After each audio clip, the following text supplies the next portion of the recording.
Mungkin banyak orang yang baru tahu bahwasanya TikTok itu dilarang di berbagai negara. Dan banyak orang yang bertanya-tanya juga mengapa TikTok sampai dilarang sebegitunya, masyarakatnya dilarang untuk menggunakannya di suatu negara. Salah satu contohnya adalah negara Amerika. Dalam video ini kita akan bahas terkait apakah TikTok hanya sebatas aplikasi atau justru adalah sebuah senjata yang digunakan oleh sebuah negara untuk menyerang negara lainnya. Pastiin teman-teman nonton dari video awal sampai akhir. Kita akan coba bahas sama ChatGPT.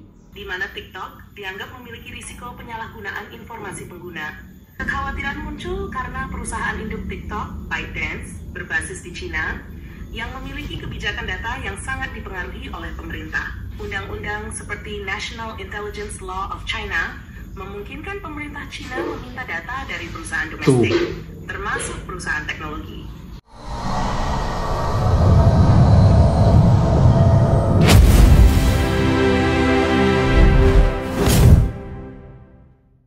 Assalamualaikum warahmatullahi wabarakatuh. Selamat datang di channel Babe Cerdas. Semua rakyat Indonesia berhak untuk cerdas. Terima kasih teman-teman yang sudah setia berharap channel Babe Cerdas. Terima kasih yang sudah subscribe, yang sudah bagikan video ini, yang terima kasih yang sudah berkomentar. Oke teman-teman semuanya, pernah nggak teman-teman berpikir mengapa aplikasi sosial media seperti Facebook, TikTok itu diakses secara gratis. Namun, mengapa ada sebuah negara yang melarangnya dengan begitu keras?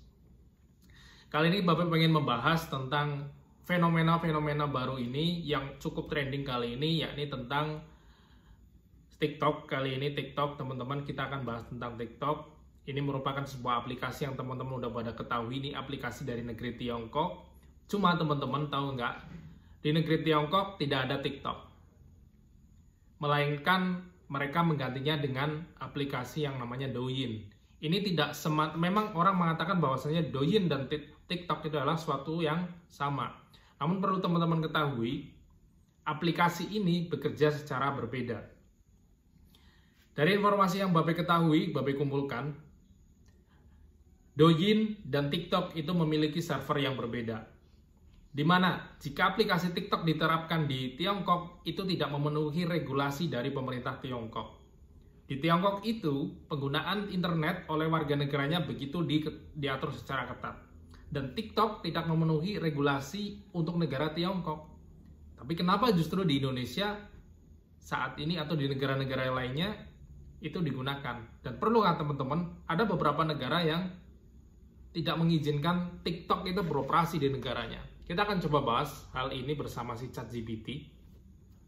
Babe akan coba inputkan ChatGPT Babe.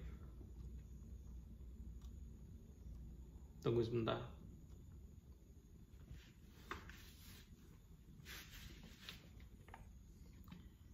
Halo ChatGPT.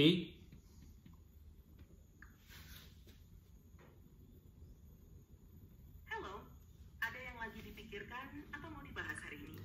Kali ini kamu berbicara sebagai seorang ahli IT di mana kamu menguasai tentang data-data tentang penggunaan TikTok di dunia serta isu-isu globalnya. Sekarang saya pengen tanya nih kali ini, di negara mana saja TikTok itu dilarang beroperasi?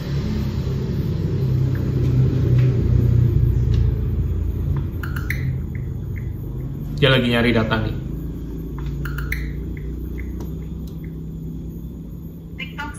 Dilarang beroperasi secara total di beberapa negara dan mengalami pembatasan di wilayah tertentu. India merupakan salah satu negara yang melarang TikTok sepenuhnya sejak tahun 2020 dengan alasan keamanan data dan konflik geopolitik dengan China. Selain itu, Afghanistan juga melarang TikTok dengan alasan melindungi generasi muda. Nepal baru-baru ini memberlakukan dengan Matthews untuk keharmonisan sosial. Di beberapa negara lain, seperti Amerika Serikat, Australia, Kanada, Inggris, dan Uni Eropa, TikTok dilarang digunakan di perangkat milik pemerintah karena kekhawatiran terkait privasi dan keamanan data. Jepang, Taiwan, dan sejumlah negara Eropa lainnya juga menerapkan pembatasan serupa. Pembatasan tersebut umumnya didorong oleh kekhawatiran terkait pengelolaan data pengguna dan potensi ancaman keamanan siber yang diasosiasikan dengan aplikasi ini. Apa ada negara atau isu spesifik yang ingin Anda eksplorasi lebih lanjut? Jadi teman-teman dengar sendiri ya, bahwasanya tidak sedikit negara itu yang melarang penggunaan TikTok, seperti halnya India, Amerika, Jepang, bahkan Jepang juga melarang warganya menggunakan TikTok. Isunya salah satunya adalah isu tentang bahwasanya perusahaan dari TikTok ini akan memberikan data dari para penggunanya kepada pemerintah Tiongkok, teman-teman. Ya, betul. India bahkan menjadi negara pertama yang melarang TikTok secara total pada India tahun pertama 2020 karena alasan keamanan data dan hubungan geopolitik dengan Cina. Larangan ini juga terjadi di Jepang, tetapi hanya terbatas padangkan pemerintah, bukan pengguna umum. Isu utamanya memang seringkali terkait keamanan data, di mana TikTok dianggap memiliki risiko penyalahgunaan informasi pengguna, mengingat perusahaan induknya, ByteDance, berbasis di Cina. Kalau ingin memperluas pembahasan ini di podcast, bisa juga dikaitkan dengan bagaimana regulasi teknologi memengaruhi hubungan internasional. Apa mau digali lebih lanjut? Boleh, coba kamu jelaskan tentang itu.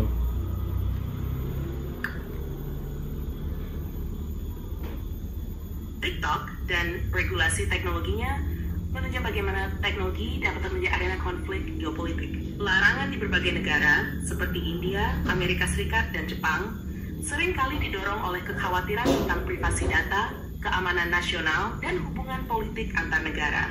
Contohnya, larangan IA terhadap TikTok pada tahun 2020 terjadi di tengah ketegangan perbatasan dengan Cina. Langkah ini menunjukkan bagaimana regulasi teknologi bisa menjadi alat untuk menekan rival politik atau ekonomi. Di sisi lain, negara-negara barat seperti Amerika Serikat dan anggota Uni Eropa lebih menyoroti potensi pengawasan data oleh pemerintah China melalui ByteDance. Ini mendorong kebijakan larangan pada perangkat pemerintah, seperti yang dilakukan oleh Australia dan Kanada. Pengawasan data lintas batas menjadi isu utama, karena banyak negara ingin melindungi data pengguna dari akses pihak asing yang dianggap tidak transparan. Menariknya, regulasi semacam ini juga mempengaruhi perkembangan platform lokal. Ketika TikTok dilarang di India, muncul aplikasi lokal seperti Josh yang mencoba menggantikan popularitasnya. Dengan begitu, larangan TikTok tidak hanya soal keamanan, tetapi juga strategi mendorong kemandirian digital suatu negara. Jika ini dibahas lebih jauh, bisa juga melibatkan bagaimana regulasi teknologi menciptakan tantangan dalam globalisasi digital. Apakah Anda ingin menambahkan sudut pandang seperti dampak ekonomi atau inovasi teknologi? Saya rasa ini juga suatu hal yang baik ketika sebuah negara itu melarang, misalkan kayak TikTok ini sudah terkadung dia naik nih semacam ini ya. Ketika dilarang, saya yakin nanti anak-anak bangsa itu akan cenderung nanti berusaha memunculkan penggantinya. Nah, seperti halnya ini yang tadi disebutkan. Ketika TikTok dilarang di suatu negara, tidak menutup kemungkinan nanti perusahaan lokal, orang-orang anak bangsa ini pasti akan ada yang bisa lah membuat sesuatu yang seperti TikTok ini. Cuma dalam hal ini ya teman-teman, bayangkan ya teman-teman, kalian para pengguna TikTok, data pribadi kalian, kebiasaan kalian, apa yang kalian suka, makanan yang kalian suka, yang biasa kalian kontenin itu, ataupun behavior lainnya teman-teman, itu datanya itu terrecord sama si perusahaan TikTok, kemudian diserahkan kepada negara Tiongkok teman-teman. Mulai dari data mungkin kalian melakukan verifikasi diri, KTP apa segala macam, datanya itu diberikan kepada si TikTok. Nah, kalau kemarin sebelumnya itu isu tentang pembobolan data nasional, nah kalau ini nggak perlu dibobol, ini datanya udah diberikan langsung teman-teman sama warganya langsung diberikan sama si negara Tiongkok. Bayangkan teman-teman betapa bahayanya ketika sampai si TikTok ini memberikan datanya kepada pemerintah Tiongkok. Ibaratnya tuh saat ini ya teman-teman, saat ini ibaratnya tuh salah satu keamanan nasional sebuah negara itu salah satunya adalah data warganya. Ketika data warganya udah dipegang negara lain, mau gimana lagi teman-teman?